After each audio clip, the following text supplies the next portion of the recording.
Alright, 99.9 Punk World Radio FM. You guys already know what time it is, and right here we are joined by an amazing musician. He is also an individual that works in the marketing publicist agency as well, called TKO. We have Ted Felicetti of Don't Panic right here live on 99.9 FM here in Prescott, and of course YouTube and Facebook as well. How are you guys doing? How are you doing this evening? I'm doing great, thanks. Doing really good. Man, I gotta say, definitely been a huge fan of Panic for a long time, man. I remember getting my hands on your 2009 EP way back in the day on Bandcamp, man. So, wow. like I told you before we went live, man. It's such an honor to speak with you, and I'm definitely looking forward to chopping it up with you tonight. Awesome, yeah. That's I'm surprised you were one of the few who know it and know that old record. So that's really cool.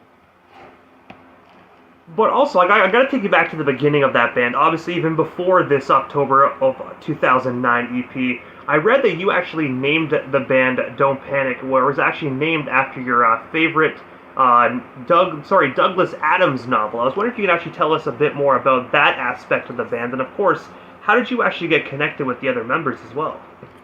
Yeah. Well, first, my favorite book is The Hitchhiker's Guide to the Galaxy.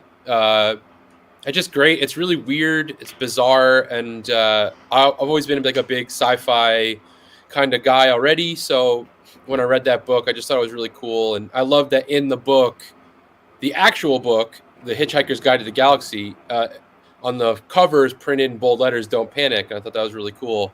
So when I started the band, I was just like, that's what the band's name's gonna be. I met the other original members of the band all different ways. The bass player, Keith, who still plays with us, was the bass player in my other band before that. Our band was called Split 50. And Keith was our bass along the whole time almost. And when I started once Split 50 broke up, I decided to start this new band. Keith was like my first phone call to be like, hey, he's like one of my best friends, and, jumped on bass. The guitarist, AJ, who's still our guitar player, I met, it was like through online, like someone, when I said I was like starting a new band, I was looking for a lead guitar player, and it was like someone who was our mutual friend was just like, hey, have you talked to this guy, AJ? And he just happened to live a mile down the street from me, so kind of worked out nice. And then at the time when we started the band, our drummer, his name was Zach Kelsch. He lived up in like Scranton, PA, which is about 45 minutes north of where I live. Again, another person that was just kind of, he was suggested by a mutual friend. It was just like, this is a great drummer. He doesn't have a band. So that's how it all kind of came together. And then what wound up happening is we went on a big tour. Zach couldn't tour. So we got our friend Anthony to play drums, who had played drums in my brother's old band. And then Anthony stayed with us till now. So it's been almost the same lineup for almost the entire duration of the band. And when you actually mentioned Split 50, I actually did not know that about your career previously before Don't Panic. So I have to ask, is there actually music of Split 50 actually out there to actually be streamed or listened to for the fans that also did not know this about your career? Yeah. You could find, I think our both our full-length albums are on streaming, Spotify, iTunes, all that. I was in the band from 2003 till 2008. So, a couple years. We played Warped Tour every single year we were a band. And we had signed with a label. But our first record was on a label called Hellbent. And the second record we put out was on a record label that we had created. And that our manager at the time was this guy, Jamie Josta, who was the singer of Hatebreed. And he had helped us create our own record label, and we signed our friend's band as a band called Motionless in White. So we signed them to our label, and then we put our own record out on our label, and then Motionless wound up going to like Fearless, and then I think they're on a major now. But it was kind of cool. Like we were always been really self-made kind of people, like always just kind of DIY, So when Split 50 broke up, like I said, then I started Don't Panic, and we released that EP that you have. It's called My Fair Weather Friend in 2009. and that was released also on the record label that we had started, years before. And speaking of that album, I believe you actually released that on October 6th, and like you mentioned, My Fair Weather Friend. I was wondering if you could actually just tell us the story and inspiration behind this amazing EP, and of course, is it actually still out there to be streamed or purchased today? Yeah, first of all, it is still available for streaming, so you can get it basically anywhere, Spotify and iTunes and Amazon and all that crap. And then I think you could download it still on Bandcamp, where I guess where you got it from years ago. There's no more physical copies. We had pressed out like maybe 1,000 CDs, and we sold out of them pretty quickly. So if you want a physical copy, you're kind of SOL.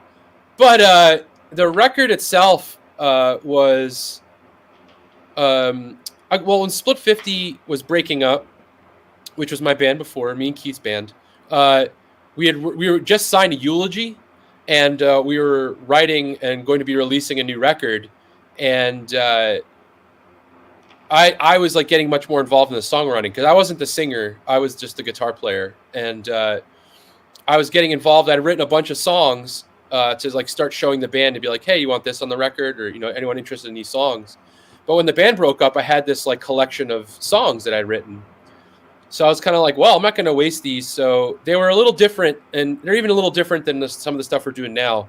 Definitely, I always joke about it, but I always say like that EP is just like basically if the Foo Fighters had like a throwaway batch of songs that they didn't want to put on a record, that's what that would be. And because that's just like a big influence of mine, and so those songs are much more like rock oriented, I guess you want to say. So that's kind of like where that record came from, was just like stuff that I'd written for my old band and then kind of tweaked a little bit and made more into myself with me singing, because originally it wasn't going to be me singing, it was just written for the band I was in. So kind of changed some stuff, and then I, like I said, once I got the members AJ and Zach and Keith on board, everyone also kind of threw in their little flair, especially AJ with his guitar playing and stuff. So I don't know, it kind of shaped up really nice. We don't really play a lot of the songs anymore off of that, but maybe we will again. They're not bad. I enjoy them. And also, I actually have to agree with the fan comment here. Nova King said like the '90s, and I agree that album does have that '90s punk rock, like pop punk feel to it. So I definitely agree with that. Cool, yeah. I mean, that's where I grew up. My first bands I was listening to was like Green Day and Nirvana and stuff. So early '90s guy all around. And also as well in 2010, so just a few months after the release of My Fair Weather Friend, you guys also had the opportunity to have the supporting act for the full U.S. portion of the Guitarist tour. I wonder if you can actually just tell us a bit more about that tour itself, and of course, what was it like just touring across country with such a fellow legendary band just like yourselves? Yeah, it was wild. So I had made friends with the guys in the Ataris while playing in Split 50. We had done a couple shows with them in Pennsylvania, and I'd kept in touch with Chris, the singer. And I told him, once I started Don't Panic, I was like, I started this new band, like send him our CD. And he was like, yeah, you guys are awesome. We're going to be doing a U.S. tour. Do you want to come open? And we were like, oh, fuck yeah, let's go, So it was crazy. It was the first like full U.S. tour I'd ever gone on. Like I said, we'd done Warped Tour. I'd done Warped Tour for years at that point. I'd done, I guess, 8 years of Warped Tour at that point. But Warped Tour was always like 3-4 weeks long. Like that's the portion we'd always do. And it was usually from Florida to the Midwest. We never really went out to California or anything like that. So it was interesting. We basically just like got a rental van, and then me and Keith and Anthony, our drummer, and then AJ couldn't do the tour, so we had my brother Rob come play guitar, and the four of us just like went and we just drove out to California and just was like, we were in our early 20s, we were all broke. Every show we were getting like $200 a night and trying to stretch that into food and gas and whoever's couch we could sleep on. And, we had a lot of great times on that tour. And it was really cool. And I always say this about touring in general. It's really awesome when you're going out because every city you go to, almost someone in the group will have like, oh, my aunt or my best friend from high school, or my, it's always like you always find people in every town. So it's like almost like when you're on tour, especially as a smaller band, it's like a map of your life as across the country, because you're getting all these like random people from different parts of your life that you could just like you're randomly seeing. So tomorrow I'm going to see my best friend from high school, and the next day my aunt, and then the day after that the guy I used to play in a little league baseball league with, or what I mean. It's like it's really cool, and I love that aspect about it. And that tour was that 100%, where every show it was like somebody one of us knew. We got to sleep on their couch or hang out with them, and all the shows are obviously amazing. And I was an Guitarist fan already. So Long Astoria was like one of my favorite records in the early 2000s. So it was really just awesome spending time with those guys, and we've been friends since. And obviously this was 14 years ago, but do you remember exactly how many shows you actually performed alongside the Guitarist during that tour? Yeah, I think it was just shy of like 40, 48 or something like that. It was like, I think the tour was 8 weeks long or something like that. And we only had off a few days. So it was about in the high 40s. I think it was like 48 shows. It was a lot. We played damn near everywhere. It sounds tiring, but it also sounds fun at the same time, just being able to tour your country where you're from, and actually see the sights and things you might have never seen before, and just playing in front of a different crowd every single night, different atmosphere every single night. It sounds fun, but it sounds exhausting as well after 48 shows. Yeah, it's a lot less exhausting when you're like 24, though, too. You have all the energy in the world. And, me now, like, I'm almost 40. Doing 48 shows I could do, but I would need to be pretty comfortable. I would need like hotel rooms every night, probably not driving myself the entire time. Back then it was just like you're just all amped up to do something awesome and young. So I love touring, and I definitely could go out for 48 shows again, but it would just need to be like not sleeping on the floor and not, driving 8 hours a night. But I could do it, I think. And also, as well, aside from your band, you are also a booking agent at TKO, the Kirby Association. I was wondering if you can actually just tell us a bit more about that opportunity with that company. And of course, what actually made you decide to pursue other aspects of the music industry aside from being in a band? Sure. Well, it's actually kind of all connected. When I was playing in the band Split 50, at the beginning, so 2002, 2003, I was working at a pizza place. I made pizza, which I know is very stereotypical for me being Italian, but I'm good at it, so whatever. But I was at a mall, and we got me and the singer, Zach. It's kind of a long-winded story. I'll try and keep it short, but we played Warped Tour in 2003, and we played on a stage called the Space Station stage, which is run by a band called the Phenomenauts. That was going to be the last year they were going to run that stage. So in 2004, we called up the owner of Warped Tour, Kevin Lyman, and we were just like, hey, can we run that stage from now on? And he's like, yeah, okay, what the hell? So we then started our own Warped Tour stage in 2004, which we ran until 2012. And we had all of our friends' bands come on, and but my job was to book the stage every year. So I was always running the schedule, and I was always picking the bands that were going to play, and that was like a big part of my job. So while I was doing that, I kind of got a knack for it, and then I started booking shows not only for my band. I started booking shows for the bands we were friends with. So Motionless in White was really good friends of ours. I started booking all of their shows. After I went on tour with the Ataris in 2009 or 10 or whatever it was, Chris knew that I was doing that, so he asked me to start booking their shows. So then I started doing that. And eventually, like I said, after 2003, and I started doing Warped Tour, and we started putting on our own shows in our hometown, started renting out venues and running shows. I stopped working for other people, and I just started working for myself. So from 2004 till about 2021, I was just always working for myself. And after I started booking for the Ataris, then they had friends in the band called the Queers, and they were like, they needed a booking agent. So then they called me up and I started working for them. And then they had friends in this band, Screeching Weasel. And then they were like, hey, we need a guy to book us. So I started booking Screeching Weasel. And then I was booking this band, He Is Legend, for a long time. And then, so it's like bands kept just like kind of popping up and I started working for them. And by the time 2020 rolls around, pandemic happens, all the bands I work for can't tour. So I'm like out of money and living off the government like everybody else. And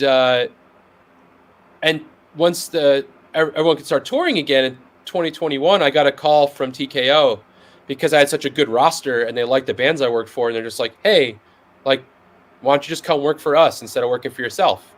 Which was kind of a hard decision because I hadn't worked for somebody in almost 2 decades. But it just seemed like a really good opportunity. And, it's something it was job security, which was important to me, especially now I'm getting closer to 40. So, just a rad company. They have lots of awesome bands on their roster. And then I got to bring the bands that I work for with me. So it's a long story of just me working for myself, booking tours, booking shows. So I didn't have to work a normal job and wound up becoming an actual career, which is pretty wild. And it's really cool that you actually had your own stage at the Warped Tour, man. Like that's a pretty legendary thing just to be able to actually say. I mean, I've never had the chance to experience a Warped Tour. I always wanted to, but I've heard so many amazing stories, man. That Warped Tour was one of those tours that you really can't describe. You just had to be there and witness it for yourself, man. Definitely one of a kind yearly tour, I should say. Yeah, it was wild. I spent lots of summers out there. You get real tan, and you get real tired and you get real dirty. But it was really fun. They always say it's like a punk rock summer camp, and it was. It was a lot of bands who were friends. A lot of people knew each other, just hung out and barbecued. And, the owner, Kevin, is an amazing guy, and he was just so supportive of everybody involved. And, I always say, like, he owned this big tour, but you'd still see him out there mending fences, literally, physically mending fences and, setting up cones. And like, he was always just hands-on, always doing shit. So that kind of inspired us to be the same way. So we were always just like in the dirt, building the stage and sweating our asses off from 6 a.m. till 10 p.m. every day. It was a wild tour. And luckily, as it went on, we grew also. The stage grew. We started to get physical, like we started to get like SL stages, like SL 250s, like ones you could tow with the truck, instead of having to build it. And we started touring in a bus, and things got more comfortable and better as it grew. And it's definitely a memory I will never forget. And before we move on to the topic of TKO, because obviously on this station we have a lot of independent bands that are trying to get noticed, that do tune into the radio station and do listen to the interviews. If any bands do want to potentially get represented by TKO, what is the process? And, of course, how do they actually contact you to potentially get represented by you? There's not really a process. That's the thing. It's more about just, like, doing your thing and being a good band. Like, just tour, do stuff yourself. I know it sounds counterintuitive, but the best way to get a label or a manager or an agent is to do everything yourself really well. And then once you're doing that, people will take notice. If you're playing and touring and you're playing home shows and you're drawing tons of people and you're, selling out your area, then other agents and other agencies and stuff will be like, yeah, they'll take notice of you. And yeah, that's all I can really say about it, to be honest. It's just do a good job on your own, like kick some ass, and every once in a while, like try and find an agent and reach out and just be like, yo, this is what we're up to. We do X, Y, and Z. We've been on this tour, or we've booked this for ourselves. Like we're drawing 100, 200, 300, 400 people in all these towns. And, that's the thing. It's not like you just start a band and play some shows, and then all of a sudden a booking agent's just going to sign you and you're going to start touring. Even most booking agents are going to look for a band that's got value, because they need it to be worth their time to put in all the work. If I'm going to book a tour for a small band that's getting $50 a night, like if I don't feel like there's potential in the growth of that band, it's not worth the time. So you have to really make sure that you are doing something awesome first. So have good songs, have a good image, work your social media pages, all that crap. And then when you're ready for it, someone will take notice, or you'll make them take notice by just doing good work. And also as well, August 25th of 2023, you guys actually released your most recent 10-track album titled Setting Up to Fail. I was wondering if you can actually just tell us a bit more about your most recently released album, and of course, where can we actually snag ourselves a hard copy of it today, if there is indeed hard copy still available? There are. So yeah, that's our Setting Up to Fail is Don't Panic's third full-length record, which we've released in the last 4 years. So we put one out in 2020, we put one out in 2021, and then this one came out this year, August 25th, like you said. First of all, if you want to pick up a copy, it's on vinyl and it's on CD. You can get them on our merch store, which is Don't Panic. It's a Big Cartel, and it's Don't Panic Official is the like the backslash or whatever you want to say. I think actually the way that Big Cartel does it is you put the band's name. So it's don'tpanic.bigcartel.com. That's where you get it on vinyl and CD. Or you can come to one of our shows on tour and pick up a copy. Also, you could stream it, blah, blah, blah, blah, blah, everywhere else. And, there's streaming and all that kind of stuff. The record is, in my opinion, our best yet. I mean, everyone always says that about their new music, but I really mean it. It was something I started working on last year, because in 2022, we didn't release any album. All we did was tour the whole time. And while on those tours, I was making all these voice memos and my, writing with my acoustic on the road. And when we got home, I started like kind of putting all these ideas onto my laptop and started sending it to the band.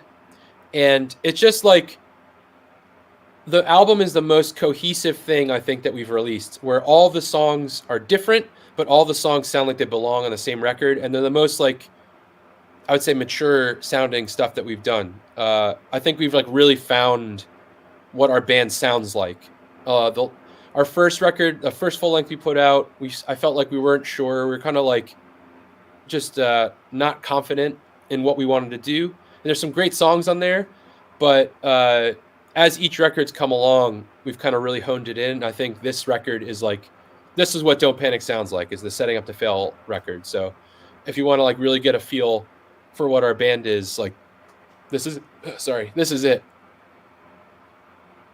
And I gotta say, it definitely is a stellar record. I know we have comments flooding in right now saying snag yourself a snazzy white vinyl. I gotta say, I saw pictures of the white vinyl, and I gotta say, they are pretty damn snazzy. Yeah, I always go cheap, and I always get just classic black vinyl, and I know everyone's always doing these like fancy colored ones and stuff, but the whole point of this record was almost like a start fresh, like setting, like the whole concept of it, and even the cover is like we're getting painted over with this like big white coat of paint, and the idea was like this is like a fresh start for us, like we're a blank slate, and so I thought the white vinyl just would go perfect with that, and just a nice clean, crisp looking blank thing that kind of represented where our band is right now, where it's just like a fresh start for us, and we finally have hit our stride, I feel like.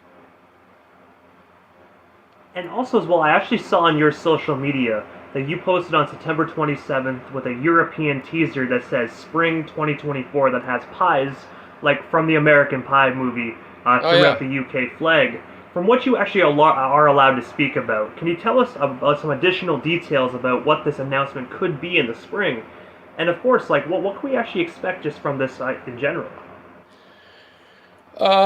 So we've teased about it a little bit. We're going to be going to the UK in March of next year. We did a co-headline tour this year of the UK, in February with our friends in this band called the Dolly Rots, and it went absolutely amazing. It was our band's first time, and we couldn't believe how many people came to see us play. It was very bizarre, but we were really excited about it, so we knew we had to get back. So we decided, to do it 1 year away from that, so March of 2024. So like 5-6 months from now, something like that. I think 5 months. Yeah, the American Pie thing. There's some pies on there. It was like a little hint as to the rest of who was going to be on the tour with us. So that's kind of all I'll say about that. I gotta say, I can definitely probably guess who it is, but I'm not gonna do that while we're live. But Okay. I mean, if people know American Pie, then they'll obviously catch the hint as well. But I'm definitely excited to actually see if I am right in the long run. But with that being said, definitely have yourselves a phenomenal UK tour. When you said how you were surprised how they perceived your music just in the first tour, honestly, man, like I've heard many stories that UK absolutely just loves their punk rock, man. They're very supportive of DIY music. They're unbelievably supportive. It's wild. My brother's band tours there a lot, and one thing he's always telling me is like the UK people they just fucking love music. They love live music, and they're the nicest people ever. And they really are. They're so cool, and they I don't know. They just they took to it so quick. I went over there acoustic in May of 2022. Did an acoustic tour. It was like 8 shows. And then when we came back with the full band, it was like all the people who came to the acoustic tour came back to see us came back to see me with the full band. And from basically when we started really kicking into full time, which is like 2020 until now, the UK crowd has just exponentially grown. So it's like, I think we're more popular there than we are in the States, which is wild. But it's just, I don't know. Maybe all the UK bands suck, and that's why they're just like, hell yeah, American bands. I don't know. I've also heard stories as well that most bands always say they get big in another country before their actual home country even recognizes them. Like for instance, Guitarist is one of the biggest ones. They got big on the other end of the globe out there in Australia. When he would go over there, they'd be flooded, wouldn't be able to walk the streets. Come home to the States, you can go to the grocery store and be absolutely people wouldn't even know who the heck he was. So it's definitely you always get big somewhere else before you get big in your own home country. Yeah, and I find that's also true even a lot of the times in your hometown. Like a band will be from, we're from Northeast PA, but we'll play in Atlanta or Connecticut or Detroit, and we'll be infinitely more popular in those cities. I don't know, people, maybe just because the people knew you there and they saw you suck when you were young, and then they don't take you as seriously. So a lot of bands in their hometown even aren't as popular as outside of their hometown. So maybe it's the same case with the countries. I don't really know. But I have to ask, Ted, what is next for yourself? Because obviously I know we only touched base on a sliver of your amazing career this evening here on the radio station airways. But aside from this amazing album that you dropped August 25th, and of course this huge UK tour in the spring, what is next for yourself and of course the rest of the band? Is there anything we happen to miss during this evening's interview that you still want to touch on, talk about, or promote? Yeah, I mean, we got lots of stuff coming up. Like I said, we've been on tour so much in the last 18 months that we're kind of taking the next 3 months a little slow, just to catch our breaths and be with our families and work and do whatever other stuff everyone's doing. Our bass player Keith just had a baby, so everyone's kind of doing their thing. And we're going to be playing a couple shows in December and January, just area shows, Connecticut, Northeast PA, Baltimore, and Philly. And then, like we said, in March, we're going to be doing the UK tour. We also have another tour in early March that we're going to be announcing with we're going to be supporting 2 really awesome bands. I can't really say anything about it, but we're going to be announcing it in about a week or 2. And then in April, we're going to be going down to Texas for a short tour. And then we have a big show in Texas that we're going to announce in June. And then we have a really big tour that we're supporting a really big band in September, which, again, I can't really announce, but we have lots of touring for next year because we have this new record. We're trying to, basically that's what been our schedule is like release a record, then spend the next year touring on it, and then release a record the next year, and then spend the next year touring on it. So that's been kind of the thing. So this upcoming year, 2024, is going to be a lot of touring. However, we have also been discussing doing 2 different things, music-wise releases. We're looking at doing a second volume. We did like a cover EP about a year and a half ago. So we're looking at doing volume 2 of that, which is just each member picks a song. So we're going to do 4 cover songs. And then also we've been discussing doing like an acoustic EP as well, where we just like take some of our songs and do them like reworked and like more of like an acoustic broken down version. And then maybe write like a new song for that. Yeah, and so it's just, released a couple new things and just lots of touring. And then for me personally, just lots of work, lots of tour booking for all my clients. And, forward and onward and upward and all that fun crap. It definitely sounds like for yourself and the rest of the band, Don't Panic, 2024 is definitely a very busy year for you guys, but a rewarding year as well, though. We'll see. I think so. I think it will be, As long as people come see us play and buy our record, then it'll be a great year. But Ted, before we actually part ways here this evening, obviously I know how to follow you on social media, but for the individuals that actually aren't that social media savvy, how do they go about following not only yourself, but of course Don't Panic across all social media platforms if they haven't already done so? If they haven't already done so, they better start following tonight. They will, or I'll find them. I would say there's almost no reason to follow me because all I do is copy paste all of the Don't Panic stuff on my social media pages. So you just be getting twice as much. But you can follow Don't Panic on basically every social media platform. On Facebook, it's Don't Panic Official. On Instagram, it's Don't Panic Just Rock. Then we have X or Twitter or whatever that is. That's Don't Panic PA. And then we do the TikTok page, even though I'm way too old and I don't understand it even a little bit. But you can go on TikTok, and I think that's Don't Panic Official as well. And then we have a website, don'tpanicofficial.com. So you can go to any of those places, and we post pretty regularly. We also have a Patreon page, which I'm always pushing because it's really cool. So it's Don't Panic Official on Patreon.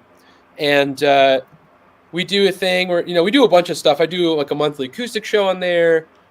We do like fun things where like Keith will post like recipes because he's a chef. So you'll post like once a month, he'll post like a recipe. We'll do like a lot of behind the scenes tour footage and early tour show announcements and all sorts of fun crap. So if you're a Patreon kind of person, please come check that out as well.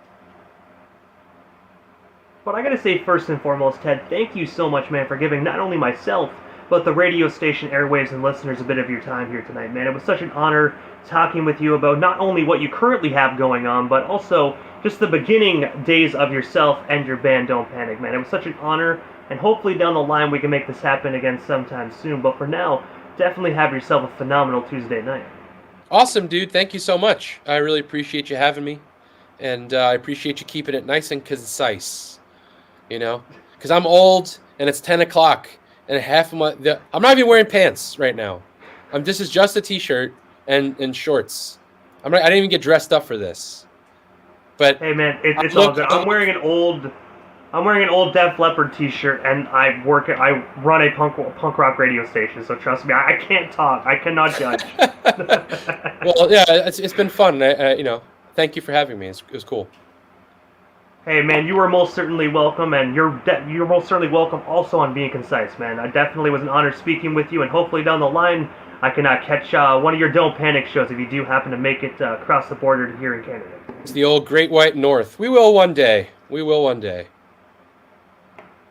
But yeah, definitely, Ted, have yourself a wonderful night, and we definitely shall talk here soon. Thanks, dude. I appreciate it.